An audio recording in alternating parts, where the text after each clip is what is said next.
नमस्कार, साधना न्यूज में आपका बहुत स्वागत है। मैं हूं आपके साथ ऋषभ राय। आखिरकार छत्तीसगढ़ में धान खरीदी महाअभियान संपन्न हो गया है। प्रदेश में लगभग 98 लाख मीट्रिक टन धान की खरीदी इस बार की गई है। धान खरीदी को लेकर एक ओर जहां राज्य सरकार स्वयं को पीठ थपथपा रही है, वहीं दूसरी ओर विपक्ष वापस सवाल खड़े करने में लग गया है। विपक्ष का कहना है कि अभी भी कई किसान बचे हैं जिन्होंने अपना धान नहीं बेचा है। इस वजह से सरकार को धान खरीदी की मियाद बढ़ानी चाहिए, लेकिन सरकार ने धान खरीदी की मियाद बढ़ाने से साफ इनकार कर दिया है, क्योंकि जिन भी किसानों को टोकन मिला है उनसे अभी भी धान सरकार द्वारा ली जाएगी। फिलहाल अब धान खरीदी की शुरुआत के बाद धान खरीदी के खत्म होने के बाद भी सत्ता पक्ष और विपक्ष के बीच धान खरीदी का आंकड़ा बढ़ा है। देखिए, छत्तीसगढ़ में कांग्रेस की सरकार बनने के बाद लगातार धान खरीदी का आंकड़ा बढ़ रहा है। पहले साल 80 लाख मीट्रिक टन धान की खरीदी हुई थी, दूसरे साल 83 लाख मीट्रिक टन धान की खरीदी हुई, तीसरे साल 92 लाख मीट्रिक टन धान की खरीदी हुई और आज तारीख तक 99 लाख मीट्रिक टन धान की खरीदी हो चुकी है। अंतिम आंकड़े अभी आ रहे होंगे, लेकिन 99 लाख मीट्रिक टन धान की खरीदी का लगभग अपने पास आंकड़े आ चुके हैं। 20,000 करोड़ के लगभग राशि किसानों के खातों में हस्तांतरित किया जा चुका है और किसानों की भी संख्या लगातार बढ़ रही है। तो मैं समझता हूं छत्तीसगढ़ के लिए ऐतिहासिक आंकड़े हैं। यहाँ के किसानों को पूर्णतः संतुष्टि है। अब आदरणीय डॉक्टर रमन सिंह जी और भारतीय जनता पार्टी तारीख बढ़ाने की बात कर रहे हैं। अधिकांश जिलों में धान खरीदी का काम ही खत्म हो चुका है। सोसाइटियां खाली है, कोई किसान ही नहीं आ रहे हैं। तारीख बढ़ाने से क्या फायदा। और आदरणीय खाद्य मंत्री जी ने तो बयान दिया है कि जिनके पंजीयन हो गए हैं, टोकन कट गए हैं, उनके धान की खरीदी बदस्तूर जारी रहेगा। तो जो लोग टोकन किसान कटवा लिए हैं, थोड़ी बहुत संख्या में वो बचे हुए हैं, उनकी भी धान की खरीदी हो जाएगी। धान खरीदी के मुद्दे को लेकर अब एक बार फिर विपक्ष सत्ता पक्ष पर एक नया आरोप लगाती नजर आ रही है। विपक्ष से नेता प्रतिपक्ष धर्मलाल कौशिक ने आरोप लगाया है कि छत्तीसगढ़ सरकार का धान खरीदी का जो लक्ष्य था उससे वह कोसों दूर है। साथ ही धान की खरीदी की मियाद नहीं बढ़ाने की वजह ऐसे कई किसान हैं जिन्हें टोकन भी नहीं मिला है और अपना धान भी नहीं बेच पाए हैं। अभी सरकार भी अपने लक्ष्य से दूर है, इसलिए विपक्ष ने एक बार फिर सरकार से धान खरीदी की मियाद बढ़ाने की मांग की है, ताकि बाकी के किसान भी अपनी धान आसानी से बेच सके। छत्तीसगढ़ सरकार के द्वारा धान खरीदी का जो लक्ष्य निर्धारित किया गया था उससे कोसों दूर है और अभी भी किसान न टोकन उनको प्राप्त हुए है, न किसान धान बेच पाए हैं। बीच में लगातार अवरोध उत्पन्न हुआ बारिश के कारण में, और इसके कारण में जो समय है किसानों को कम मिला है। जितने समय तक खरीदी बंद रही है, मैं ऐसा समझता हूं कि उसके समय सीमा को बढ़ाई जानी चाहिए। और ये आज जो 7 तारीख को जो क्लोजिंग का है, वास्तविक में बहुत सारे किसान हमारे जो धान बेचने के लिए तैयार बैठे हुए हैं, न उनकी धान की बिक्री हो रही है, न उनको टोकन दिया जा रहा है। धान खरीदी की मियाद बढ़ाई जाने की मांग पर सत्ता पक्ष की तरफ से यह बात स्पष्ट है कि धान खरीदी की मियाद नहीं बढ़ाई जाएगी और जिन भी किसानों को टोकन बटे हैं उनसे धान सरकार द्वारा लिया जाएगा। खाद्य मंत्री अमरजीत भगत ने बताया कि अब तक लगभग 98 लाख मीट्रिक टन की धान खरीदी कर ली गई है। मंत्री अमरजीत भगत ने कहा कि हमने अपने पिछले 3 साल के रिकॉर्ड को तोड़ते हुए इस बार धान खरीदी की है। धान बेचने वाले किसानों के खातों में उनका पैसा भी 19,000 करोड़ रुपए ट्रांसफर किए गए हैं। छत्तीसगढ़ राज्य में धान खरीदी एक बड़ा काम था। छत्तीसगढ़ की पहचान धान के कटोरा और यहाँ के मेहनतकश लोगों का, यहाँ के किसानों का धान खरीदी करना, सीधे उनके खाते में पैसा ट्रांसफर करना, राजीव गांधी किसान न्याय योजना से उनको सपोर्ट करना एक बहुत साहसिक कदम है। माननीय मुख्यमंत्री भूपेश बघेल जी के नेतृत्व में धान खरीदी का काम संपादित हुआ है, जिसमें प्रदेश में 97% किसानों ने अपनी धान बेची है और लगभग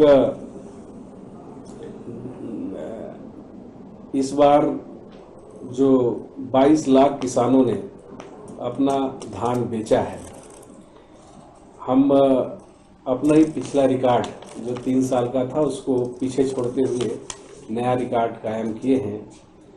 पिछले 3 वर्षों में हम देखें तो पहले ओपनिंग साल हम लोगों का था 82 लाख मीट्रिक टन, दूसरे साल 84 लाख मीट्रिक टन, तीसरे वर्ष 94 लाख मीट्रिक टन और इस वर्ष जो है 98 लाख मीट्रिक टन का रिकॉर्ड खरीदी हुआ है, जिसका पैसा किसानों के खाते में सीधे ट्रांसफर किया गया है।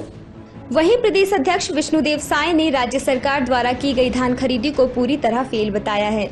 उन्होंने सरकार द्वारा धान खरीदी की शुरुआत 1 महीने विलंब करने की बात कहते हुए कहा, विलंब से खरीदी करने से अर्ली वैरायटी की धान और बारिश में नुकसान होकर खराब हुई है। बारिश की वजह से वैसे भी सोसाइटी बंद थी।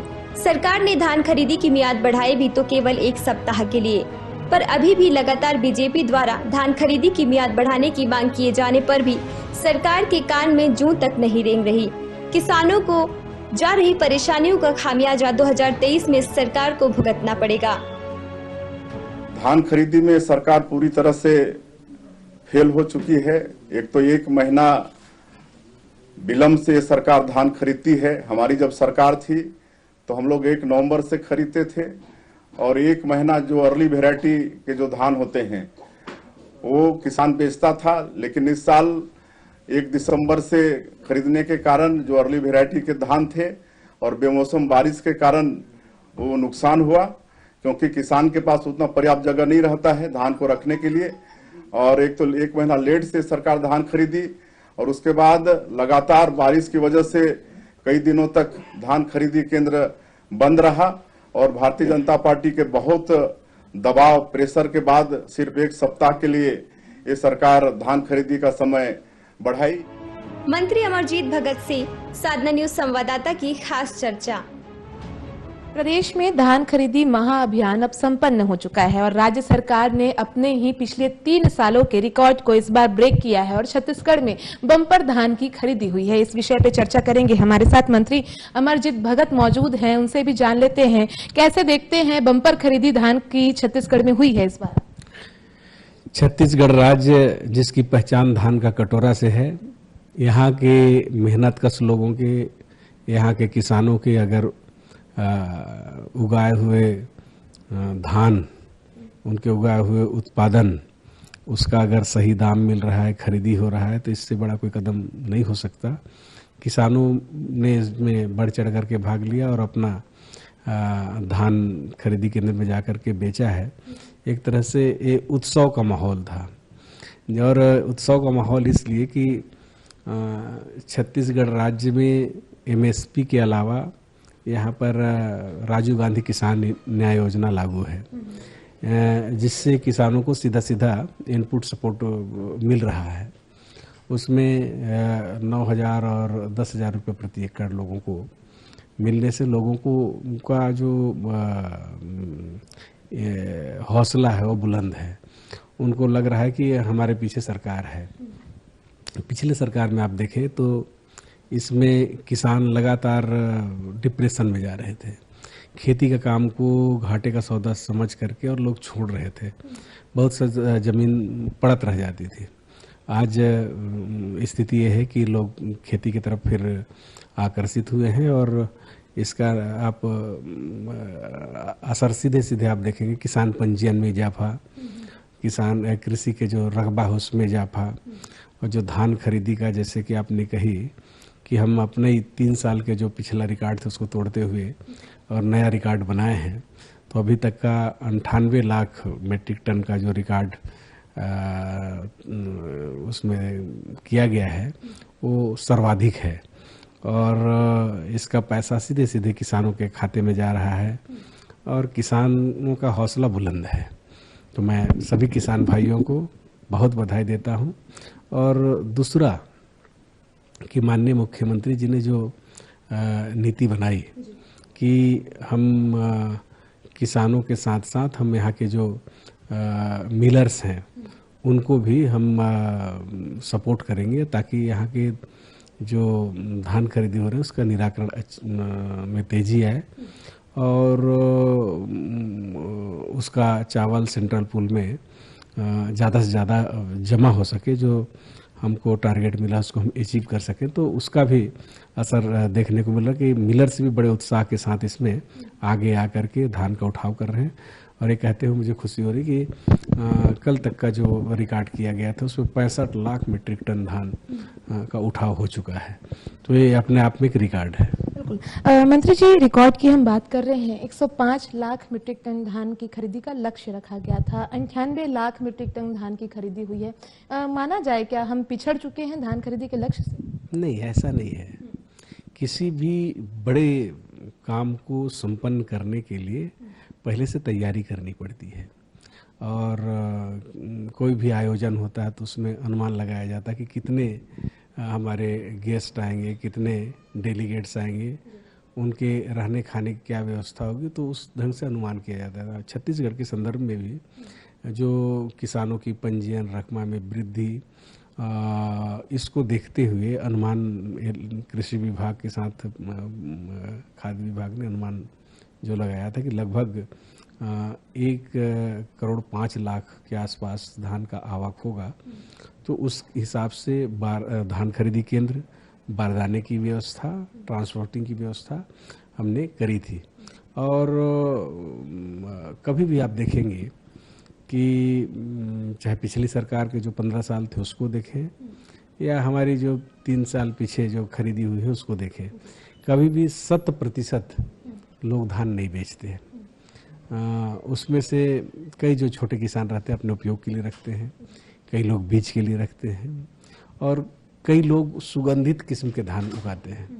जो MSP मिलता है उससे अधिक खुले बाजार में उनको पैसा मिलता है, तो वो लोग खुले बाजार में बेचते हैं।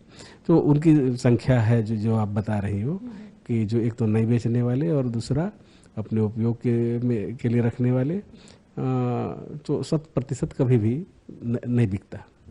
किसानों की संख्या की आपने बात कही, इस बार आंकड़े भी किसानों के जो पंजीकृत किसान हैं उनके आंकड़ों में वृद्धि हुई। 24 लाख किसान थे, 22 लाख किसान ही धान अपनी बेच पाए हैं। तो उन किसानों के लिए भी कोई व्यवस्था हो सकती है कि आगे आगामी समय में? मैंने कहा ना आपको कि धान आप किसका खरीदेंगी? जो धान बेचने आएगा उसी का ना खरीदेंगी। और जिसका पंजीयन रहेगा, पंजीयन के साथ साथ जिसका धान उत्पादन होगा उसके रिकॉर्ड में क्या है, और उनका खरीदी से पहले उनको टोकन दे देते हैं। ये तमाम व्यवस्था करने के बावजूद अगर वो जिसने भी धान खरीदी केंद्र में अपना धान बेचने के लिए लाया उसका खरीदे हैं, और जो छूटे हुए हैं, जो शेष आप बता रही हैं, वो ऐसे किसान हैं जो छोटे तबके के लोग हैं, जो अपने उपयोग के लिए रखते हैं, बीज के लिए रखते हैं, और कुछ बड़े जो होंगे जो सुगंधित किस्म के धान उगाते हैं। तो ऐसे लोग अपना धान नहीं बेचते। अच्छा, कस्टम मिलिंग एक बड़ी चुनौती सरकार के लिए, उठाव एक बड़ी चुनौती है, क्या व्यवस्था उसके लिए प्रॉपर अगर कहें? नई पॉलिसी के तहत माननीय मुख्यमंत्री जी के कुशल मार्गदर्शन में जिस प्रकार से लाया गया है, उससे कस्टम मिलिंग में काफ़ी तेजी आई है। और पहली दफ़ा ऐसी है कि एक तरफ खरीदी हो रहा था और दूसरी तरफ धान का उठाव हो रहा था। आज तक का जो रिकॉर्ड आया है उसके अनुसार 65 लाख मीट्रिक टन धान का उठाव हो चुका है। तो और मिलिंग में भी तेजी आई है, चावल भी तेजी से जमा हो रहा है। तो एक पॉलिसी का कमाल है कि अगर आप किसी को सपोर्ट कर रहे हैं तो आगे उसको काम करने में भी आसानी हो रहा है। अच्छा, राशि हस्तांतरण की बात करें भगत जी, तो कितने किसानों को राशि का भुगतान किया जा चुका है और कितनी राशि आवंटित हो चुकी है? लगभग इसमें 97% किसानों अपनी धान बेची, 10 अरब 10 करोड़ से भी अधिक का धान बिका, 70% का उठाव किसानों के हो चुके हैं। और इसमें सभी लोगों ने खूब मेहनत किया है। इसमें धान खरीदी के संदर्भ में मोटा जो है वो लगभग 15 लाख मीट्रिक टन, पतला 18 लाख मीट्रिक टन, सरना किस्म के 65 लाख मीट्रिक टन, धान के एवज में भुगतान जो है 5 फरवरी तक की स्थिति में 10 अरब 10 करोड़ 41,99,288 रुपये का हो चुका है। ऋण की वसूली भी लगभग 3 अरब 14 करोड़ 22,34,912 रुपया 49 पैसे का हो चुका है। किसानों को शुद्ध भुगतान 6 अरब 96 करोड़ 19,64,375 रुपया हुआ है। समर्थन मूल्य के साथ जो अतिरिक्त राशि न्याय योजना के माध्यम से राज्य सरकार देती है, तो अब उसके लिए किस प्रकार की व्यवस्था की गई है? जो पूर्व में स्ट्रक्चर बनाया गया है उसी के अनुसार हर जो 4 किस्तों में देने का, उसी के अनुसार उसका भुगतान होगा। अच्छा, आंकड़ों पे हम लगातार चर्चा कर रहे हैं। इस बार खरीदी के भी आंकड़े लगातार 3 वर्षों से जो देख रहे हैं उनके मुकाबले बढ़े हैं, किसानों की भी संख्या बढ़ी है। आप क्या मानते हैं इस बढ़त को? इसमें तो राज्य सरकार की जो पॉलिसी है, माननीय मुख्यमंत्री भूपेश बघेल जी जो एक किसान होने के नाते किसानों के लिए जो उन्होंने योजना बनाई, उसका ये सीधा सीधा असर है। पहले लोग खेती किसानी का काम को घाटे का सौदा समझते थे। आज इस छत्तीसगढ़ राज्य में राजीव गांधी किसान न्याय योजना लागू होने से कृषि के प्रति लोगों का आकर्षण बढ़ा है, उनका विश्वास बढ़ा है, अपने प्रदेश के मुखिया के प्रति भी, सरकार के प्रति भी। इससे सीधा असर उसका है। बिल्कुल, तो ये थे मंत्री अमरजीत भगत, जिन्होंने हमसे धान खरीदी की तमाम आंकड़ों पर चर्चा की और उनका साफ तौर पर कहना था कि प्रदेश में जो बम्पर खरीदी हुई है वो सरकार की नीतियों के ऊपर जाता है। इस समय सहयोगी राजेंद्र भारद्वाज के साथ आकांक्षा तिवारी, रायपुर।